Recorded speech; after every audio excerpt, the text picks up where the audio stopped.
자, 전기의 발생. 자, 모든 물질의 가장 기본적인 구성 단위는 바로 원자예요. 자, 이 원자는 중심에 뭐가 있어요? 원자핵이 있는데 이 원자핵은 플러스의 전하를 띠게 됩니다. 그리고 그 주변을 전자가 되게 있습니다. 자, 근데 이 가운데 있는 원자핵 같은 경우에는 그 원자 안에서 굉장히 작은 부위를 차지하고 있지만 질량은 굉장히 커서 잘 움직이지 못해요. 그래서 원자핵은 움직이지 않는데 이 주변을 돌고 있는 전자 같은 경우에는 굉장히 자유롭게 움직일 수가 있어요. 그러다 보니까 두 물체를 잘 비볐을 때, 특히 털가죽과 유리막대와 같은 이런 물질들을 서로 비비게 되면 한쪽에 있는 전자들이 다른 쪽에 있는 전자들로 이동하게 됩니다. 자, 이 경우에는 털가죽에 있는 전자들이 유리막대로 잘 이동하는 경향을 가지게 돼요. 우리 겨울철에 털 가죽 같은 털이 많은 물질들을 잘 비비게 되면 그 부분에서 이제 정전기가 일어나는 현상들을 많이 목격하게 되는데, 그런 경우가 이러한 대전되는 현상 때문에 일어나게 된다. 이렇게 플러스나 또는 마이너스의 전하를 띠게 되는 상태를 대전되었다라고 얘기하고, 이러한 물체를 뭐라고 얘기하냐면 대전체라고 얘기를 합니다. 자, 이렇게 물체가 서로 대전되게 되면 한쪽은 특수한 플러스 또는 마이너스의 전하를 띠게 되는 현상 때문에, 자, 끌어당기는 힘과 밀어내는 힘이 물체 사이에서도 일어나게 됩니다. 자, 아래쪽에 보면 자, 이렇게 마이너스 전하로 대전된 물체를 가까이 갖다 대면 금속판 같은 경우에도 마찬가지로 원자들로 이루어져 있을 거 아니에요. 그럼 이쪽에서도 가운데 원자핵, 그리고 주변에는 전자들이 모여 있을 텐데 마이너스의 전자들이 이 반대쪽으로 밀려나게 돼요. 왜? 서로 같은 성질을 가지는 전하끼리는 밀어내는 성질을 가지고 있기 때문에, 그래서 여기 있는 전자들이 아래쪽으로 밀려나게 되면서 아래쪽에 훨씬 더 많은 전자들이 모이게 돼요. 그러다 보니 이 얇은 금속 박이 서로 밀어내는 성질을 가지게 되면서 이 부분에 확대해서 보면 이 금속박이 많이 멀어지는 그런 현상이 일어나게 됩니다. 자, 근데 이 상태에서 다시 또 마이너스 대전된 물체를 가까이 갖다 대면은 여기에 남아있었던 전자들이 훨씬 더 아래쪽으로 많이 이동하게 돼요. 그렇게 되면 금속박에 전자들이 훨씬 더 많이 모이게 되니까 이 벌어지는 정도가 훨씬 더 멀어지게 되는 거죠. 됐어요? 자, 이렇게 어떠한 대전체에 의해서 한쪽은 자기와, 그러니까 대전된 그 전자의 특성과 반대되는 성질의 그런 전류가 흐르는 상태, 또 완전 반대쪽에는 자기와 마이너스 대전체와 같은 전하를 이런 띠는 현상을 정전기 유도라고 얘기를 하죠. 자, 전류는 전기회로에서 이제 볼 수가 있게 되는데, 이 전기회로는 이렇게 수로가 흐르는 형태와 굉장히 비슷한 형태를 가지고 있어요. 전지 같은 경우에는 우리 전류가 흐를 수 있게 도와주는 역할을 하듯이, 이 수로에서는 펌프가 물을 끌어올려서 다시 흐를 수 있게끔 힘을 주는 역할을 하게 됩니다. 자, 그렇게. 자, 그리고 스위치 같은 경우에는 이 전선을 연결시켜줘서 전류가 잘 흐를 수 있게 도와주는 것이기 때문에, 자, 이 위쪽 그림에서는 수문에 해당한다라고 볼 수 있겠죠. 수문을 열어줬을 때와 닫았을 때 마찬가지의 현상이 일어나게 되고요. 자, 아래쪽에 있는 물레방아는요, 이 펌프에 의해서 물의 흐름이 생기게 되게 되면 얘네들이 돌아갈 수 있게, 일을 할 수 있게 도와주는 그런 기구에 해당이 된다면, 이 전지가 전압을 벌어줬을 때 전류가 흐르게 됨으로써 전구에 불이 들어오게 되죠. 일을 하게 되죠. 그죠? 네. 그래서 이런 역할을 똑같이 하게 된다. 자, 이쪽에서 흐르고 있는 물의 흐름은 전기 회로에서 뭐에 해당하죠? 전류에 해당하죠. 그죠? 자, 여기 있는 도선에서 얘를 확대해서 보게 되면 이 안에서도 마찬가지로 원자 핵과 그 다음에 마이너스의 자유로운 전자들이 분포하게 되어 있어요. 얘네들은 평소에 전기가 흐르지 않을 때 굉장히 불규칙적으로 자유롭게 이동하게 되지만, 이 상태에서 전자들은 전류가 흐를 때 마이너스로부터는 밀려나고 플러스로부터는 당겨오는 상태를 통해서 한쪽 방향으로 이동하게 됩니다. 즉 마이너스에서 플러스 방향으로 이동하게 되죠. 자, 근데 전류는 이것과 반대로 어느 방향으로 이동하냐면 플러스에서 마이너스 방향으로 이동하게 되어요. 자, 이런 것들은 전류계와 전압계로 구분지어서 우리가 전류가 정말로 제대로 흐르고 있는지, 얼마만큼 흐르고 있는지를 확인할 수가 있게 되는데, 한쪽에는 플러스를 연결하고 나머지에는 뭐 500mA 또는 1A 정도로 이렇게 나누어져서 마이너스 전하를 낄 수가 있게 되는데, 전류의 세기가 셌을 때 측정하는 도구가 있을 거고, 전류의 세기가 굉장히 약했을 때 측정하는 도구가 따로 있을 거 아니에요. 그렇죠? 얘네들은 그것을 구분지어가지고 우리가 전류가 얼마만큼 흐르는지를 확인할 수가 있다. 그래서 이 숫자가 500mA 또는 1A라고 이 모니터에 표시가 되어 있게 되는데, 만약에 여러분들이 전선을 500mA에 해당하는 부분에 꽂아놓고 이 침이 움직였다 라면 500mA 쪽에 써져 있는 숫자들을 읽어주시면 될 거고, 1A에 선을 연결해가지고 침이 움직였다 그러면 1A 쪽에 있는 숫자들을 읽어서 전류가 얼마만큼 흐르는지를 파악하시면 됩니다. 자, 저항이라는 건 원자 주변에 또 불순물도 같이 들어있어요. 그러면 전자들이 전류가 흘렀을 때 얘네들이 자유롭게 원래 흘러야 되는데, 지나갈 때마다 항상 불순물이나 이 원자, 핵 같은 것들이 장애물로 작용을 하게 되는 거예요. 그래서 서로 부딪히게 되면 얘네들이 쉽게 움직이지 못하고 좀 천천히 가게 돼요. 원래 걸어준 전압보다 훨씬 더 느리게. 네, 그런 것들을 저항이라고 얘기를 합니다. 그렇죠? 그러면 이런 불순물이나 원자와 같이 전하의 흐름, 즉 전자가 이동하는 것을 잘 방해하는 것들이 많아지면 많아질수록 전류의 세기는 어떻게 될까요?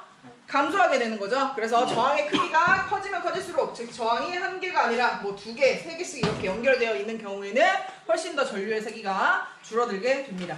자, 저항을 직렬로 연결하게 되면 일단 전류의 세기는 똑같이 흘러가게 돼요. 즉 물의 흐름은 굉장히 똑같이 흐르게 되는데, 전압과 저항은 비례하는 관계를 가지게 되죠. 그리고 하나의 전선이 끊어지게 되었을 때 이 전체의 전류는 흐르지 않게 됩니다. 그러나 얘네들을 병렬로 연결하게 되면 전압의 크기가 같아요. 즉 우리 일상생활에서 쓰는 전류가 220V에 해당이 되죠. 그러면 220V에 전압을 걸어 주었을 때 모든 전구의 전압은 다 똑같이 흐르게 됩니다. 네. 그리고 전류와 저항은 반비례하는 관계가 되는데, 자, 여기에 전구마다 전부 다 스위치가 달려 있어요. 자, A, B, C, D 중에 이 스위치를 껐어. 그러면 D만 꺼지죠? 네. A, B, C는 계속 켜져 있죠? 네. 자, 여기에 스위치가 있어. 이 스위치 껐어. A, B, C, D 전부 다 꺼지죠? 그죠? 자, 두꺼비집 역할을 하는 애죠? 그죠? 네.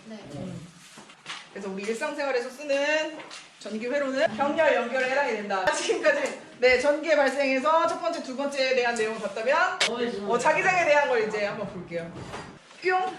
신기하죠? 네, 자, 전류의 이제 자기장에 대해서 볼 건데, 전류에 의한 자기장에 대해서. 자, 일단 자기장이라는 건 자석을 띄는 물체 사이의 힘이라고 해서, 내가 자석을 갖다 대면 이 자석과 자석 사이에 어떤 힘이 작용하게 돼요. 그래서 이 위에다가 내가 철가루를 막 뿌려. 그러면 그 뿌린 주위에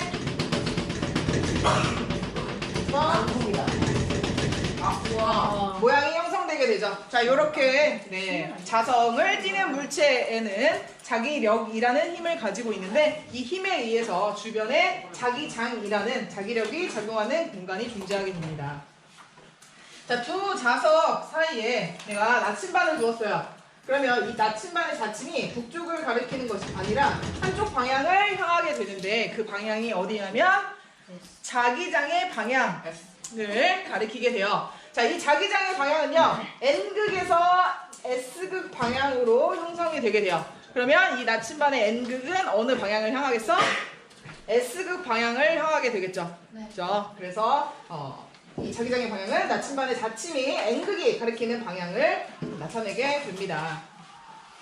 자, 이렇게 자석이라는 건 우리가 자성이라는 걸 가지게 된다 라는 걸 알 수 있지만, 전류가 흐르는 지점에서도 이러한 자기장이 형성된다는 것을 우리 과학자에 의해서 밝혀지게 되었죠.